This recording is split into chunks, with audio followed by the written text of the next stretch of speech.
순서를 좀 바꿔서요. 외부 접속 해외 주식 한위연구원 들어와 계신가요? 네, 한위연구원. 네. 예, 말씀하십시오. 네. 네, 스펙 ETF 관련해서 자료를 좀 작성을 해봤고요. 일단은 미국 내에서 스펙 투자 열기가 좀 지속되고 있습니다. 따라서 개별 스펙과 또는 스펙과 합병해서 증시에 상장한 기업 등에 투자하는 전문 ETF가 늘어나고 있는 그런 추세이고요. 현재 미국 증시에 상장되어 있는 스펙 전문 ETF는 세 가지입니다. 첫 번째는 빅사이언스 넥스트젠 스펙 ETF이고요. 두 번째는 스펙 앤 뉴 이슈 ETF, 세 번째는 모건 크릭 엑소스 스펙 ETF입니다. 앞으로 스펙 전문 ETF는 더 많이 설정될 것으로 좀 전망이 되고 있고요. 지금 현재 증시에 상장되어 있는 이 세 가지 ETF 같은 경우에는 운용 전략이 다소 좀 상이합니다.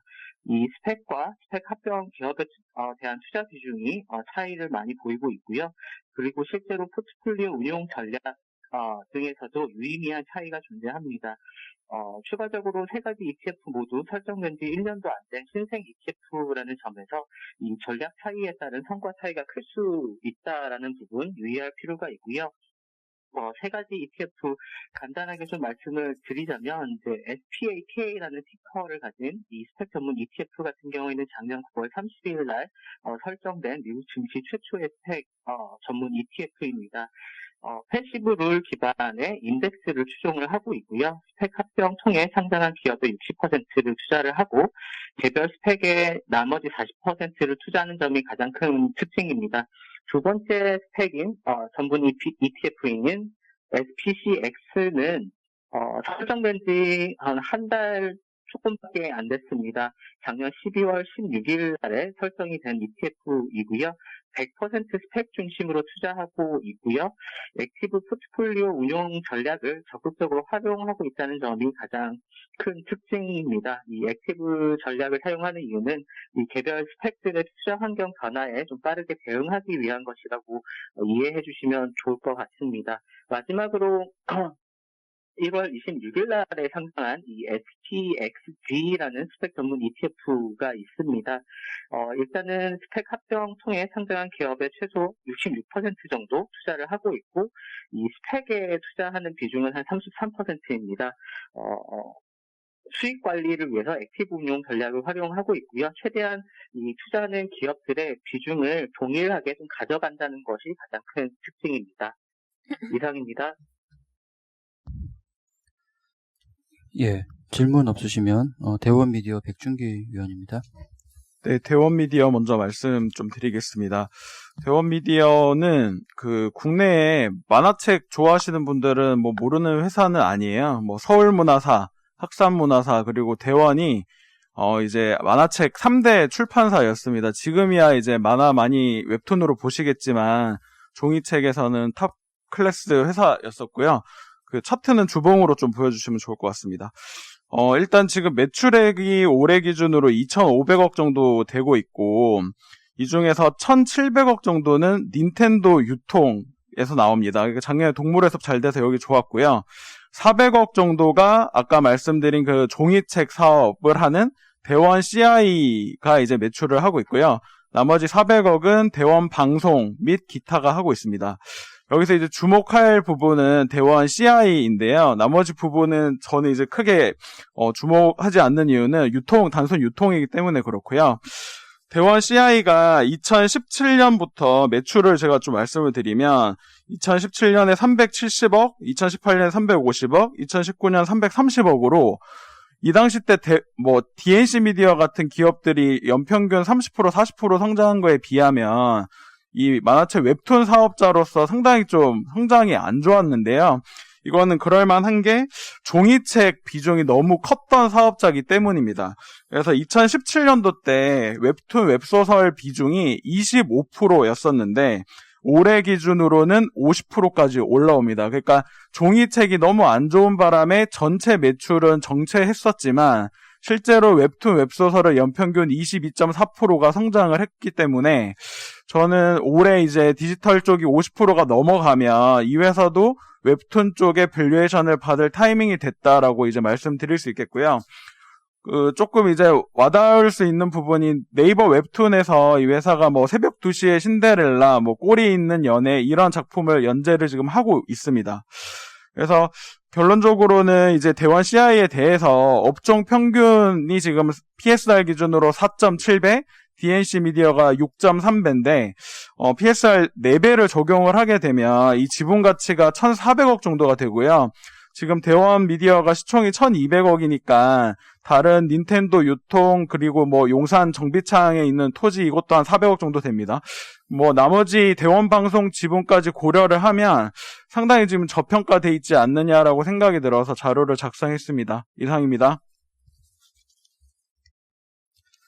예, 질문 없으시면 원래 순서로 돌아가고요. 오늘 자료가 많은 관계로 핵심 위주로 말씀 주시고요. 예, 금요일 투자 전략입니다. 네, 주간 투자 전략 말씀드리겠습니다. 그동안 코스피의 조정을 만들었던 여러 가지 요인들, 미국의 경기 우려라던가, 중국의 유동성 다시 축소 우려, 내지는, 공매도 이슈를 둘러싸고, 미국에서 있었던 게임스탑 사태 같은 경우들의 리스크들은 많이 경감된 상황이라고 생각을 하고 있고요. 전반적으로 상승 요인이 좀 많아진 상황이긴 합니다. 다만, 코스피의 PER이 여전히 14배, 밸류에이션 부담이 있는 상황이고, 실적이 올라가고 있는 중인데, 이런 점들을 고려를 하면은, 좀 횡보하는 상황에서 추가 상승 동력을 점점 이제 쌓이게 되는 건 맞아요. 그런데, 단기적으로, 박스권의 상단 정도를 타진하는 정도는 볼 수 있을 것 같고요. 지금 박스권 상단이 전고점이 3,208 정도였으니까, 그 정도까지를 좀 타진하는 정도의 흐름은 볼 수 있지만은 이거를 추가적으로 돌파하는 데는 시간은 조금 더 필요하다. 그러니까 긍정적인 요인은 많은데 이게 그 전고점을 뚫고 올라가는 데는 조금 더 시간이 필요하다. 이 정도로 생각을 하고 있고요. 그동안 지수가 조정받은 과정에서 아직까지 고점을 회복하지 못한 종목들이 많기 때문에 저희는 코어 아이디어로 2월 5에서 코어 아이디어로 제시를 드렸던 반도체나 자동차 같은 경우가 약간 가격을 조정받은 상황에서는 사기에 좋은 종목들이 아닌가라는 생각을 하고 있습니다. 요인들을 조금 말씀드리면은, 미국의 경기 부양책이 하원을 통과를 했고요. 상원도 이제, 스케줄상으로는, 통과를 할 수 있는, 의석수는 보유는 하고 있습니다. 다만, 민주당에서 당장 강행 돌파보다는 조금 시간을 두고 공화당이랑 협상을 계속하겠다라는 의지를 보이고 있어서 긍정적인 요인으로 작용하는 부분은 맞습니다. 그런데 이게 추가적인 상승 능력, 전고점을 돌파할 상승 동력으로 작용하기에는 시간은 조금 더 필요한 상황이다 정도로 해석해 주시면 될 것 같고요. 국내 공매도 금지 연장 이슈가 있었는데 이제 금융위원회가 공매도 금지 기간을 3월 15일에서 5월 2일로 연장을 하고 그 이후에도 코스피 200과 코스닥 150 종목에 대해서만 공매도를 부분적으로 재개를 하겠다라는 얘기를 한 상황입니다. 그러니까 일단 이 공매도 금지 기간이 연장이 됐다라는 거는 여튼 매도 압력이 강해질 수 있는 시기가 미뤄졌다라는 점에서는 긍정적인 요인이라고는 할 수 있고요. 다만 심리적으로는 사람들이 한 3개월 정도 더 연장이 될 거라고 생각을 했는데 한 달 반 정도만 연장이 된 상황이에요. 그래서 이게 추가적으로 당장 큰 모멘텀이냐라고 하면 그렇지는 않다는 생각입니다. 마지막으로는 백신 얘기를 조금 드리면요. 전반적으로 백신에 대한 긍정적인 뉴스들이 많이 나오고 있고요. 지금까지 FDA 승인을 받은 화이자, 모더나 이외에 다른 백신들도 이제 2, 3월 중에 FDA 사용 신청을 승인을 받으려고 사용 신청을 하겠다. 그리고 상당히 예방 효과도 괜찮다라고 얘기를 하는데 이쪽에 아직까지 도입되지 않은 백신들이 상대적으로 보관이나 유통에는 좀 더 유리한 측면이 있기 때문에 이런 것들이 점점 이제 사용 승인을 받게 되면은 접종률이 좀 빨리 올라갈 수 있겠구나라는 점은 좀 희망적인 요인이라고 할 수 있을 것 같습니다. 이상입니다. 저희 공매도가 5월 3일부터는 이게 대형주 위주로는 재개가 될 예정인 거잖아요. 그 이후에 지금 시장 어떻게 보면은 이 대형주다 보니까 지수에는 직접적으로 영향을 많이 미칠 수 있는 상황인 것 같은데 그런 부분들은 지금 저희 전략 쪽에서는 어떻게 생각하고 계세요? 지금 보면은 거의 이제 공매도 금지를 한 지가 1년이 가까워지고 있잖아요. 그러니까 그동안 상당히 공매도가 많이 쌓여있던 종목들에 대해서 공매도 잔량이 많이 줄어든 거는 사실이고요.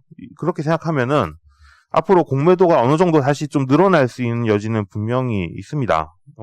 있는데 이게 정말로 시장을 크게 흔들 거냐라고 하면은 사실 그럴 것 같지는 않아요. 왜냐하면 주로 우리가 좀 과도하게 버블이 끼어 있다라고 얘기하는 종목들이 사실 대형주 내에서는 아주 많지는 않은 것 같거든요. 오히려 이런 부분이 좀 과열 양상이다 이런 것들은 오히려 약간 좀 미국에서도 게임스탑 같은 경우가 그랬지만은 버블이 끼어 있다라고 하는 것들은 지금 저희가 최근에 쇼스퀴즈 이런 얘기를 자료에서 설명을 드리면서도 얘기를 했었지만은 그런 것들은 그렇게 시장에 큰 충격을 줄 만한 종목들은 많이 있지는 않은 것 같아서요. 저희는 노이즈 요인이고 분명히 이 이전에 시장 심리가 좀 악화되어 있는 상황이면은 이걸 좀 더 증폭시킬 수 있는 요인이고 그런 점에서는 보긴 해야 된다고 생각을 합니다만은 지금 시점에서 이걸 먼저 걱정할 문제는 아닌 것 같다는 생각입니다. 근데 이게 보면 종목으로는 350개지만 시가총액으로 보면 거의 80%가 넘는 수준이잖아요. 350개 종목이. 저기 3천이 넘어가는 상황에서 단기 부담에 대한 분위기가 계속 있는데 이게 좀 부담이 좀 적게 보시는 게 아닌가 하는 생각이 좀 들거든요. 사실 공매도 금지 부분은 이제 5월 1일이면 아직 지금 이슈가 한 3달 정도 더 남은 상황이니까 그 시기에 가까워지면은 저희가 따로 또 자료를 작성하고 이런 일은 있을 거고요. 여튼 지금 시점에서는 아직까지 이걸 구체적으로 어떤 리스크가 있다라고 말씀드리긴 약간은 이런 것 같아요. 추가적으로 리서치가 더 되면은 다시 또 말씀드리겠습니다. 예, 다음 FX 권한민 연구원입니다. 네, 최근에 달러 강세 그리고 원화 약세 쪽 관련해 코멘트 드리겠습니다. 최근 글로벌 외환시장 기준으로 보면 사실 주간으로도 일본 엔화 그리고 스위스 프랑화 같은 전통적인 안전자산 통화의 약세가 나타났다는 점에서 지금의 달러 강세를 완연한 리스크 오프의 결과로만 보긴 좀 어렵다라고 보고 있고요.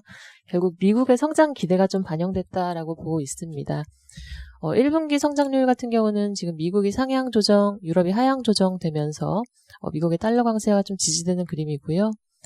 다만 2분기 같은 경우는 이제 미국이 조금씩 올라오면서 그 갭을 줄이고 있긴 하지만 아직은 유럽이 좀 더 높다는 점에서 저희는 올해 2분기 그리고 3분기로 갈수록 달러 지수의 반등이 계속되기보다는 약보합세를 좀 나타낼 것으로 보고 있습니다. 최근 유럽 같은 경우는 특히 이제 글로벌 미국과 비교해서 더딘 코로나 백신 접종 상황 보이고 있고 최근에는 이탈리아의 정치적인 우려까지도 이제 유로화의 약세를 좀 이끌었다라고 보고 있는데요. 다만 이것들이 이제 계속되기보다는 2분기엔 이제 코로나 백신 접종 좀 더 늘어나고 최근에 드라기 전 ECB 총재의 그 이탈리아 내각 구성이 지금 착수되고 있는 상황이라서 아마도 이러한 흐름들은 좀 개선될 가능성이 높다 보고 있습니다. 특히 지금 글로벌 보시더라도 중국같이 양호한 신흥국 경기 흐름이 좀 이어지고 있는데요. 크레딧 임펄스가 유로화 가치에 1년 정도 선행하는 그러한 여러 가지 중국과의 경기 시차를 좀 고려해 봤을 때 유로화 약세와 지금의 달러 강세를 추세적으로 좀 보긴 어렵다라고 판단하고 있습니다. 이상입니다. 예, 다음 채권 전략 전병화 위원입니다. 네, 2월 채권 ETF 월보 내용 말씀을 드리겠습니다. 이번 달에는 가장 큰 포트폴리오상의 변화는 일단은 성과 측면에서는 보통 평시에 기대할 수 있는 정도의 성과가 이어지고 있다. 그래서 양호하게 성과가 확장되고 있다라고 말씀을 드리겠고요. 변동성을 관리할 필요가 좀 있다라고 보고 있습니다. 그런 측면에서 최근에 하이힐드 성과의 변동성이 좀 높기 때문에 이를 보완할 수 있는 뱅크론을 포트폴리오에 편입을 했고 그로 인해서 퍼른 엔젤 비중을 좀 줄이는 변화가 있었습니다. 이 밖에 저희가 이제 이번 달에 이슈를 한 3개 정도 준비를 했는데요. 먼저 첫 번째 이슈는 1월 중에 워낙 금리 변동성이 높았기 때문에 여기에 대해서 초장기 국채 ETF를 통해서 어떻게 트레이딩을 할 수 있을까에 대해서 좀 고민을 해봤습니다. 일단은 저희가 2월, 3월, 4월 해서 기대 인플레이션이 좀 오버슈팅 할 수 있는 구간에 진입을 하고 있기 때문에 실질 금리가 올라가지 않는 가운데 기대 인플레이션의 오버슈팅이다라고 한다면 금리 고점 수준에서 접근한다고 했을 때 3%에서 4% 정도의 추가 수익을 단기간에 얻을 수 있는 그런 트레이딩 기회가 있다라고 말씀을 드리겠고요. 최근에 또 시장에서는 미국 지방채에 대해서 관심이 또 높아지는 모양새입니다. 근데 채권 ETF 측면에서는 실질적으로 투자할 수 있는 그런 레버뉴 본드 측면에서의 포트폴리오는 크지가 않기 때문에 특별하게 비과세 지방채인 MUB 같은 경우는 추가 진입의 실익이 크지 않다라고 판단을 하고 있고요. 오히려 외국인 투자자들에게 어필할 수 있는 과세 지방채인 BAB가 여전히 추가 진입이 가능한 메리트가 있다. 여전히 코로나 이전 대비해서도 2%가량의 룸이 남아있기 때문에 투자할 수 있다라고 저희는 판단을 하고 있습니다. 이어서 크레딧 파트 말씀을 드리겠습니다. 네, 크레딧 쪽 이제 소개드릴 ETF는 ESG 크레딧 ETF인데요. 이게 규모가 좀 올라오면서 좀 소개를 드려야겠다 싶어서 이제 말씀드리는 거고요. 블랙락에서 나온 iShares ESG 어웨어 USD 코퍼레이트 본드 ETF고, 그러니까 그 티커로 말씀드리면은 SUSC입니다. 이건 어떤 ETF냐면은 미국 투자 등급 회사채 지수에서 나쁜 발행사를 제외한 그런 지수에 투자할 수 있는 그런 ETF고요. 좀 주목할 만한 점은 저희가 이제 크레딧이나 채권 쪽에 ESG라고 하면은 보통 이제 ESG 채권을 생각하시는데, 요거는 이제 ESG 회사채로 구성된 ETF가 아니라 나쁜 발행사의 회사채를 제외한 일반 회사채로 구성된 ETF라는 점이 좀 다르다고 볼 수 있습니다. 그래서 사실 그 나쁜 회사채를 거르는 기준은 한 그 MSCI 기준으로 한 5가지를 제시했는데요. 뭐 민간인 화기, 비윤리적 무기, 오일샌드, 연료탄, 담배 요 정도로 해서 기후변화는 오일샌드하고 연료탄 2개 정도 들어가 있고, 요거 관련 익스포저가 아예 0%인 그런 ETF라고 보시면 될 것 같습니다. 그래서 일반 투자 등급 ETF와 사실 성과는 비슷합니다. 다만 이게 성과 측면보다는 이제 ESG 준수 측면에서 만약에 우리 기업 우리 투자할 때 오일샌드를 배제를 해야 된다 라고 하면은 이게 이제 기업 단위로 스크리닝을 해주기 때문에 상당히 유용한 수단이 될 수 있다. 이렇게 말씀드릴 수 있을 것 같습니다. 이상입니다. 저희 그 회의실 사정이 있어서 Q&A는 다 뒤로 하시고요. 지금부터 2분 안쪽으로 간략히 말씀 주셔야 될 것 같습니다. 대체투자 부동산 김영근 위원입니다. 네, 국내 부동산 어제 국토부와 기재부 그리고 서울시 합동으로 해서 대도시 주택 공급 획기적 방안을 발표했습니다. 요지는 규제를 많이 풀고 그리고 절차를 간소화해서 이익을 내서 그거를 공유하겠다는 뜻이고요. 전국은 38만 호, 서울은 32만 호를 보시면 될 것 같습니다. 세 가지로 말씀을 드리자면은 저밀도돼 있는 역세권을 비효율적으로 돼 있는 거를 용적률 700%까지 올려서 개발하겠다는 얘기고요. 중공업지, 우리가 얘기했던 기계공구상가라든지 물류센터, 차고지, 정비 사업하는 그런 지역에 중공업지도 용적률 500% 올려서 하겠다는 얘기고요. 그리고 기존의 빌라촌들이죠. 저층 주거지 이런 데서 정부 주도로 패스트 트랙, 그러니까 빨리 착공할 수 있도록 해서 공급한다는 얘기입니다. 그리고 3년 이상 무주택자도 누구나 할 수 있도록 하겠다는 얘기고, 추첨제도 가입이 됐으니까 20대, 30대도 가능하다는 얘기인데요.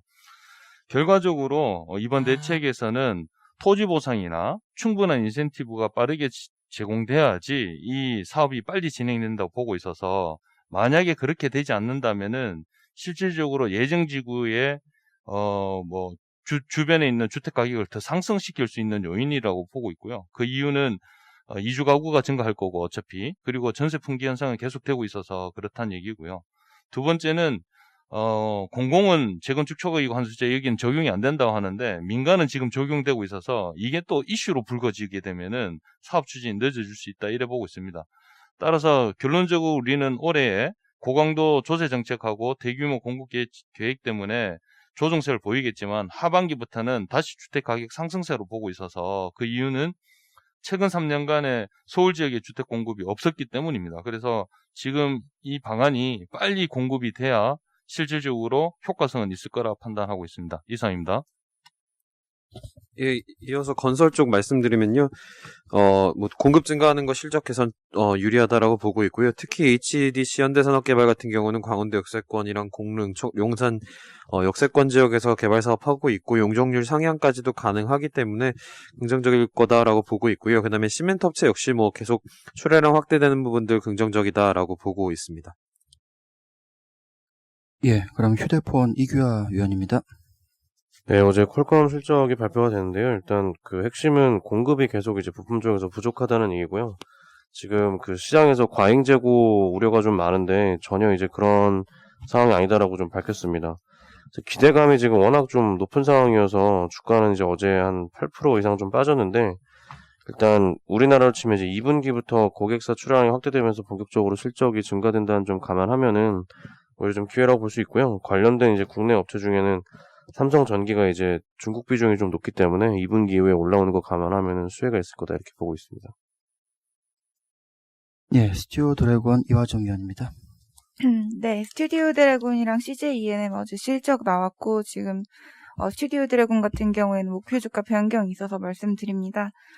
일단 투자 의견 바이 유지하고 목표 주가는 이제 기존 11만 원에서 13만 원으로 상향을 했는데 이유는 사실 다른 것보다 첫 번째로는 저희 최근에 OTT들 디즈니나 HBO, 애플 모두 한국, 아시아 쪽으로 들어오고 있는 만큼 외부 환경 우호적이고 두 번째로 저희가 스위트홈으로 이미 증명한 만큼 유휴 시장이 확대되었기 때문에 이 두 부분 고려해서 리레이팅 하였습니다.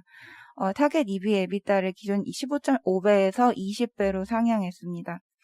4분기 같은 경우에는 저희 스위트홈 관련해서 VFX 비용이 좀 많이 들었습니다. 일반적으로는 저희가 이런 10회짜리 드라마를 만들었다 쳤을 때 30억 정도 들어야 되는데 실제로는 거의 한 3배 정도 사용했던 걸로 알고 있고요. 그리고 저희가 이번에 원체 이제 인기 있었던 드라마들, 그러니까 한국에서는 몰라도 적어도 글로벌에서 흥행한 드라마들이 많았기 때문에 성과 인센티브가 30억이 더 나와서 사실 이제 시장에서 생각하지 못했던 약 90억 원 정도의 추가 비용이 들었었습니다. 그거 제외하면은 지금 최근에 그러니까 3분기부터 보여왔던 저희 수익성 개선 추세와 그리고 판매 단가 상승 추세는 지속되고 있는 걸로 보입니다. 이어서 ENM 말씀드리겠습니다. ENM 같은 경우에 어제 4분기 실적은 예상했던 대로 잘 나왔고요. 다만 저희 그 가이던스가 저희 시장 기대치 대비 많이 낮은 수준으로 나왔습니다. 이유는 저희 티빙을 국내 시장에 OTT, 완전한 OTT로서 안착시키기 위해서 공격적인 콘텐츠 투자가 이루어질 것이기 때문인데요. 이 부분 때문에 미디어 부문 영업이익이 오히려 성장세가 둔화될 것이라고 가이던스를 주었습니다. 이 부분 같은 경우에 저희는 이해를 할 때 디즈니가 디즈니 플러스를 궤도에 올리는 과정에서 저희가 콘텐츠 투자 단행하면서 오히려 영업이익이 역성장했던 부분을 좀 말씀드리고 싶은데요. 시장은 그 당시에 단기적 실적 훼손보다는 이게 구독자 수 기반을 확보하기 위함에 조금 더 주목을 했었습니다. 동사에 대해서도 같은 시각이 필요한 구간이라고 이제 판단합니다. 그래서 목표 주가 20만 원과 투자 의견 바이 유지하겠습니다. 이상입니다. 예, 현대백화점 이지영 위원입니다. 네, 현대백화점 말씀드리겠습니다. 4분기 외형 및 수익성 모두 기대치를 하회하는 실적 나왔습니다. 일단 백화점은 코로나 제약산의 영향을 받았고요. 면세점은 수입품 재고 부족으로 할인율이 높은 국산 화장품의 매출 비중이 상승하였기 때문입니다. 올해 백화점, 면세점 모두 턴어라운드의 원년이 될 것으로 보고 있고요. 백화점은 여의도 백화점 오픈 이번 달 말에 있고요. 그리고 코로나 기저 효과도 있어서 실적 큰 폭 개선될 걸로 보이고 면세점 같은 경우에는 지금 수익성 위주로 경영하겠다는 입장이어서 적자 폭이 좀 축소될 것으로 보고 있습니다. 실적 기준 2021년으로 변경하고 수익성 위주로의 면세점 운영 방침에 따라서 면세점 실적 개선 가능성을 반영해서 목표주가 기존 82,000원에서 10만 원으로 상향하도록 하겠습니다. 하이마트 말씀드리겠습니다. 수익성에서 시장 기대치를 하회하는 실적이 나왔고요. 마진이 낮은 온라인 매출 비중이 상승하였고 또 성과급이나 구조조정 비용 등 일회성 비용이 발생하였기 때문에 그렇습니다. 지금도 가전 수요는 굉장히 견조한 것 같습니다. 단 동사의 성장률은 산업과는 다소 괴리가 있을 것으로 보는데요. 지금 가전 온라인 시장이 엄청나게 성장하고 있습니다. 그래서 동사의 점유율이 하락하고 있기 때문에 그렇고 실제 지난 4분기에도 이 가전 시장은 14% 성장했는데 동사 성장률은 3%에 그쳤습니다. 그리고 최근에 대형 가전의 교체가 많았기 때문에 그 내구재의 특성상 다음 교체 주기까지 시일이 소요되는 것도 향후 실적에 부담이 된다고 보고 있습니다. 실적 기준 시점을 2021년으로 변경해서 목표 주가는 39,000원으로 소폭 상향하지만 투자 의견 홀드 유지하도록 하겠습니다. 이상입니다. 예, 휴메딕스 나간준 의원입니다. 네, 휴메딕스 4분기 프리뷰 자료고요. 4분기에도 견조한 실적을 예상을 합니다. 이는 수익성 높은 톡신 필러 등 에스테틱 라인업과 진단키트 매출 증가로 영업이익률이 양호할 것으로 전망합니다. 전반적으로는 HA 필러와 톡신 매출이 실적 개선에 기여할 것으로 기대하고요. 특히 경쟁사의 톡신 품목 허가 취소 이벤트로 반사이익 효과가 4분기에도 이어진 것을 확인했습니다. 또한 지난해 9월부터 일회용 저만지 신규 생산 설비 가동이 개시되었는데 안과용제 부문 또한 견조한 매출의 달성을 견조할 것으로 기대합니다. 여기에 지난해 11월 이제 코로나19 항원 진단 키트 러시아 긴급 사용 승인을 획득한 후에 러시아향으로 누적 주문이 100만 개를 돌파를 했는데요. 이 부분에 대한 매출이 50억 원 정도 달성할 것으로 예상합니다. 투자 의견은 바이를 유지하지만 목표 주가는 28,000원으로 하향합니다. 이는 국내 코로나19 확산세 지속에 내수 비중이 높은 동사의 특성상 실적 추정치를 하향 조정했습니다. 하지만 올해에도 에스테틱 중시 실적 성장세는 유효할 것으로 기대하여서 저희는 매수 의견 유지하고 있습니다. 이상입니다. 예, 농심 조미진 의원입니다. 네, KTNG하고 농심 말씀드리겠습니다. 먼저 KTNG 말씀드리면 4분기 실적 발표 어제 했고요. 담배 해외 실적과 부동산 매출 상승으로 컨센서스 상회했습니다. 주당 배당금은 400원 인상해서 배당 성향이 60% 가까이 올라왔고요. 담배 해외 성과로 성장성과 안정성 모두 확보되었다고 봅니다. 농심은 잠정 실적 공시했고요. 국내에는 금값 상승에 따른 복리후 후생비 증가로 이익이 하락했지만 해외에서 고성장과 수익성 개선 때문에 이제 컨센서스를 상회하는 실적을 달성했습니다. 해외 성장은 계속될 거로 보고 있고요. 조심스럽지만 하반기 가격 인상될 거라고 예상합니다. 이상입니다. 예, 웹젠 안재민 의원입니다. 네, 웹젠 말씀드리겠습니다. 저희 목표 주가 51,000원 투자 의견 바이 유지하고요. 작년에 이제 뮤 아크엔젤 R2M을 성공시키면서 이제 실적 성장이 크게 나타났습니다. 이 부분들이 이제 올해는 중국에서 주로 이제 뮤 IP를 활용한 라이센스 게임들의 성과가 좀 기대가 되는 상황입니다. 1월 6일 날 영료대천사라는 게임이 이미 출시해서 지금 탑 20위권 안에 이제 진입해 있는 상황이고요. 2분기 중에 전민기적 2라고 해서 이제 텐센트에서 좀 세게 보고 있는 이 게임이 출시가 될 겁니다. 그래서 작년에 워낙 실적 성장도 좋았고 주가 좋았는데 아직도 저희는 모멘텀 살아있다라는 부분들에서 웹젠 추천드리도록 하겠습니다. 이상입니다. 예, 대한항공 정현승 의원입니다. 네, 대한항공 말씀드리겠습니다. 4분기 당사 추정치랑 시장 컨센서스 소폭 상회하는 실적 나왔고요. 화물 때문에 실적이 잘 나왔습니다. 다만 특이했던 점들은 좀 일회성 비용들이 생각보다 좀 크게 발생했는데 회사가 이 부분에 대해서 전혀 오픈을 하지 않았습니다. 그래서 이런 부분들 좀 더 확인이 필요한 다음에 목표 주가를 재설정해야 한다고 생각하고 있습니다.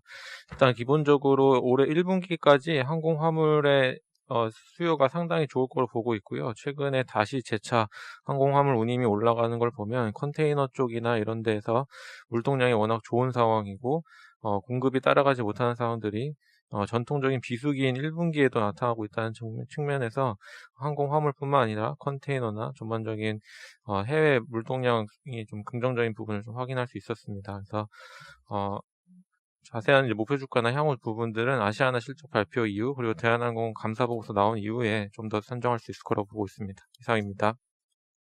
예, 중국 택배산업 조철군 의원입니다. 네, 중국 택배 업종 전반에 대한 긍정적인 시각 제시하겠습니다.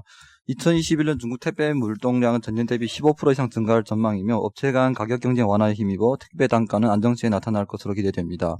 당사의 기존 추천 기업인 순풍홀딩스에 대한 긍정적 시각 유지하고요. 수익성 개선이 기대되는 운달 택배에 대한 관심 권고드립니다. 중국 택배 업체들은 과거 다수가 이제 춘절 연휴 기간에 배달 인원 부족으로 영업을 중단한 경우가 많았었는데요. 2020년 같은 경우는 코로나 사태까지 겹치면서 1분기 택배 배송량이 크게 감소했었습니다.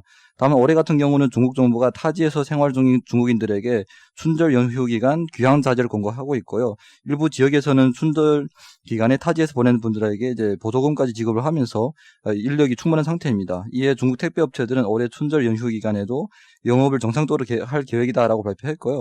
그래서 1분기 전년도 기저 효과와 올해 춘절 기간 영업일수 증가에 따른 택배 업체 실적 개선이 전망됩니다. 2020년 같은 경우는 중국 택배 시장 전체가 물동량이 31% 급증했지만 가격 경쟁 심화로 단가는 10.6% 하락했습니다. 그래서 저희 추천 기업인 춘풍홀딩스 같은 경우에는 주가가 200% 이상 급등한 반면에 운달택배와 같은 다른 업체들은 전부 다 52주 신저가를 기록했습니다. 다만 올해 같은 경우에는 경쟁 완화와 시장 전반의 성장에 힘입어서 업종 전반에 대한 긍정적인 시각 제시하겠습니다. 이상입니다. 저희 회의실 갑작스러운 공지 때문에 좀 산업기업 분석이 좀 빨리 진행됐는데요. 혹시 섹터 부분에 질문 있으시면 Q&A 해주시죠.